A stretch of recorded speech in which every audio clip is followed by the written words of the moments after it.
Welcome back, dear friends. Happy Sunday. And here's the first mailbag item, the story of 2026. So it's a special day. Today we're reading some of your emails. Many of you wrote to me again this time.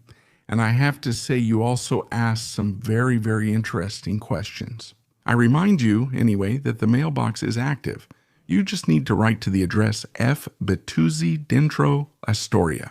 Net and write DL's mail in the subject of the email so that your message ends up in the right mailbox, and then it's easier to find. So let's start with an email that came from Francesco Paolo Cervello, who writes to us, "Good evening. I've been following you for a couple of years, both on YouTube and on social media, especially Instagram. Let me remind you that we also have an Instagram profile, and thank you for the wonderful work you do for us history enthusiasts. I'm going to present you with a question that I haven't been able to find an answer to through my web searches. On the airplanes of the Italian Royal Air Force, I imagine during World War II, he didn't write it, but it's clear. There was a circle printed on the wings with 3 fasces inside. What did these 3 fasces represent? Why 3 and not 1? Did they have a particular meaning? Thank you very much. I'm sure you'll be able to give me an answer." So, dear Francesco Paolo, the 3 fasces were introduced with the Royal Air Force and were later changed to 2 fasces during the period of the Italian Social Republic. Let's explain the reason.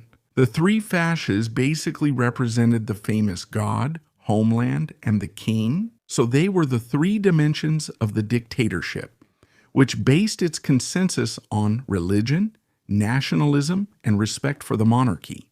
Clearly, after July 25, 1943, and September 8, 1943, the 3rd fascist emblem was dropped, which is why RSI aircraft, few though they were, carried only 2 fasces on their wings. A single fascist emblem was not used because, ideologically, it was thought that this would identify the Royal Italian Air Force as a completely fascist force, which it was not.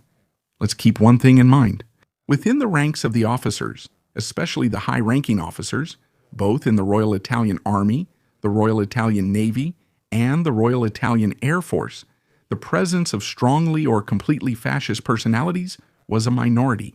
The military swore an oath of loyalty first and foremost to the sovereign, that is, to Victor Emmanuel III. Putting only a fascist would have meant, in some ways, putting it above the respect owed to the king. This is what happened in Germany, where there was no monarchy, but there was the unification of the offices of President of the Reich and Chancellor, in the person of Adolf Hitler, who received a personal oath of loyalty from members of the armed forces.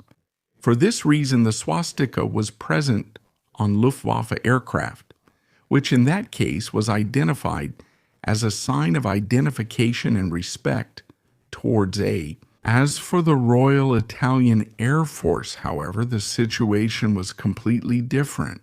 So here too, I like that you brought up a very, very, very different issue than usual, because it's good every now and then to ask yourself these slightly different questions, some unusual questions that never come up. Let's move on to Franco, who always writes to us often to ask us many things. I'm really pleased about that. He writes to me, "Honestly, I can't manage to understand Donald Trump's USA. How can someone claim that Europe is a bunch of parasites? From the Cold War onwards, Europe has literally dropped its pants, to use Trump's expression, not asking for anything in return, giving the Americans air, missile, and naval bases, keeping in mind that there wasn't an ocean between us and Russia. We Italians have always been a republic with limited sovereignty. We have paid a very high price for it, and we are still paying dearly. They legitimized the mafia and gave us the years of lead. The Americans have never done anything for nothing because for them the world is only about business, making money, and that's it. There's no doubt that we are being blackmailed. We have to buy liquefied gas at triple the price, while they buy Russian gas at bargain prices, not to mention the tariffs on products that are better than theirs. And European politicians are embarrassing in their inaction. After these comments, I know I can't go to the United States for at least 5 years. Banned due to the use of social media.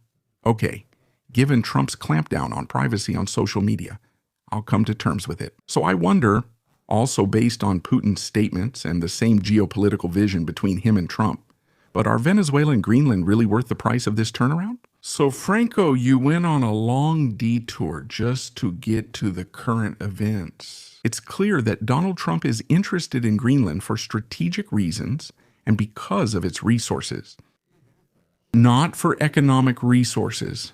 It's the exact same strategy, as you partly mentioned, as Putin, who isn't interested in, as he says, denazifying Ukraine. Also, what are you going to denazify when a good part of your own establishment has not so hidden sympathies for dictatorships? That's the first question I ask myself. Actually, it's simply about two autocrats, one in the Kremlin and the other in the White House, both looking out for their own interests, thinking they're playing Risk on one side and Monopoly on the other. But these are just games. Another issue is thinking you can reduce the planet to a board game. It's not like that. It doesn't work that way. The problem, in fact, is that Putin has to, on the one hand, essentially build a power that was already Yeltsin's, and that he has strengthened and personalized, shaping it around himself. Trump, on the other hand, is deluding Americans into believing in a new golden age, which actually doesn't exist, quite the opposite. If you look closely, Americans are poorer than before. They told their version of the facts. They also told many convenient lies. And today they behave this way. And I think it's clear that for both of them, a united Europe represents a danger, especially on a commercial level. Because let's be clear, the European single market, the productive power of many European states all combined, is an interesting competitor on the world stage. But what if other countries, like China, for example, are happy to engage in dialogue with Europe? Because it's basically about the trade balance, about balancing the books and finding an outlet for your own production. Others see Europe only as a buyer to be treated badly, very badly, or as a rival to be strangled. This is what Putin and Trump are doing. We know about Putin. Trump has been relying for quite some time on a strategy that he believes is a winning one. But if you look closely, in the short and even medium term, it risks being destructive. With tariffs, insults, and threats, he is pushing the United States away from the old continent. And besides alienating goodwill, he is also destroying a good part of its economic fabric. Is it worth it for him? We'll see about that in a few months, around October or November, when the 2026 midterm elections take place. There we'll see if Trump's strategy actually paid off. For now, it really doesn't seem so, because the various elections that have taken place, not many to be fair, have all gone against Trump. If the midterm elections confirm this, well, it's clear that the last 2 years of Trump's presidency won't be easy for him, first of all. As for the rest of the world, we'll see. Anyway, thanks again, Franco, for following us and writing to us. Then I got a message from Renato Pedriali. I think that's his name. Yes, he signed it, so good. So he writes to me, I'm passionate about history, especially World War II and the troubled post-war period and the painful aftermath it brought us. Recently, I listened to a focused segment where you discussed the Communist Party's ambiguity, double-dealing, and the coexistence of its different sides. I learned about facts and events I didn't know before, especially the telegram with which Stalin managed to stop the uprising that Pietro Secchia had prepared after the attack on Togliatti. This fact made me curious, and I would like to learn more about it. Therefore, if it doesn't take too much of your time, I kindly ask you to suggest some essays that accurately describe this event. Well, dear Renato, there isn't just one essay. I can mention several authors who have talked both about the armed wing within the PCI, which was led by Secchia, and about all the other issues surrounding the double attack suffered by Palmiro Togliatti. Now, Pietro Secchia had indeed, as I already said, given the possibility to unleash the armed insurrection through the so-called Red Gladio, an illegal group, right after the attack by Palante against Togliatti. We find traces of this in several books and also in various newspaper articles that have been published. Obviously not immediately because it would have been something devastating, but in the following years, especially in the 80s and 90s when with the PCI, now in the post-Berlinguer phase, turning towards modernization, maturation, a period of, we could say, moderation. The excesses of the past were rediscovered and criticized. Some of the authors who have analyzed the figure of Secchia and who have tried to learn more about the so-called Red Gladio, or rather the attempted insurrection, have found traces of the talks that took place. All Togliatti with Stalin and Secchia with Stalin himself, including the famous telegram. One of them is Ferdinando Dubla, who has written some very interesting books, which I won't list all here now. Otherwise, the episode would no longer be the Dentro la Storia mailbag, but would become, in fact, the monograph of Ferdinando Dubla, which I invite you to rediscover and read. But also, it must be said, Giorgio Bucca, in his writings, has also found several very interesting elements concerning Gladio Rossa, Togliatti's difficult relationships even with Stalin, and the figure of Pietro Secchia. In this case, I invite you to consult a historical library that also has a newspaper archive, that is, a collection of newspapers. Many libraries in the past had paper newspaper archives. By now, those that have preserved their newspaper archives have digital copies, which is even better. In certain cases, to consult, so I recommend you read Dubla's books and check the bibliography. Also, Luciano Canfora, who has been a great observer regarding everything that happened in the so-called First Republic. And then the books by Giorgio Bucca, especially his biography dedicated specifically to Palmiro Togliatti. I hope I have answered you thoroughly enough.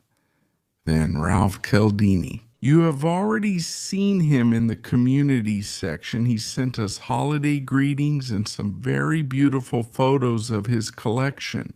I know that some of you share Ralph's passion for model building, so I invite you to send photos that we will publish. It's not out of the question that sooner or later we'll also make a themed video, because military modeling is actually very interesting. It allows us to understand more about the real models, the insignias, the color schemes, the distinctive elements, and the optical elements. It's a small reproduction of what really existed, and it sometimes allows us, even through something almost like play, to understand more. I confess that I'm also into model building, and maybe sooner or later, perhaps even in the next video, I'll show you something. I won't say anything more. I won't mention everyone because so many of you wrote to me, not just to send me your best wishes. And you wrote to me in my mailbox, in my personal Instagram messenger. I even had to set Instagram to private because you were going a bit overboard. Thank you, but you were going a bit overboard. And there were also people who wrote to me on Facebook Messenger. You sent me wishes upon wishes upon wishes upon wishes. I thank you. You were very kind. I already thanked you during the New Year's Eve live stream. But I've always told you, send it to me. If you need to send me something, send it through the mailbox, not my private personal profiles. I thank you because I keep those for personal matters, not for my public work. I also want to take this opportunity to say that many of you have written to me. And again, I won't mention everyone here. Otherwise, the video would become way too long just to ask me something specific. Where you can find the book, the second anthology book called Racconti di Storia, the anthology published by Editrice Storica. So, the book is available in the Editrice Storica catalog, which in recent days has launched its section on Amazon. So if you want to download it or if you want to buy a paper copy, you need to go to Amazon. Look for the Editrice Storica page. It's called exactly that, Editrice Storica. And there you can download the book you purchase. It doesn't cost very much, I have to say. If you want the paper copy, of course you can request it, and it will be delivered to your home, obviously including the shipping costs. If you would also like an autograph, Let me remind you that next month I will be in Turin, and on the evening of February 17th, I hope no one is superstitious about the number, I will be available for a dinner. Don't think of anything overly fancy, something very practical, with anyone who'd like to chat in person over a bite to eat. Last year in Turin, I still met up with several followers, some for a coffee, some for a quick lunch, some just for a quick chat. We can do the same now with a dinner that will bring us together. I'm already at the table. For anyone interested, I'll bring a few copies of the book. I won't bring too many because otherwise I won't have room for my clothes in the suitcase, since I have to spend a week in Turin.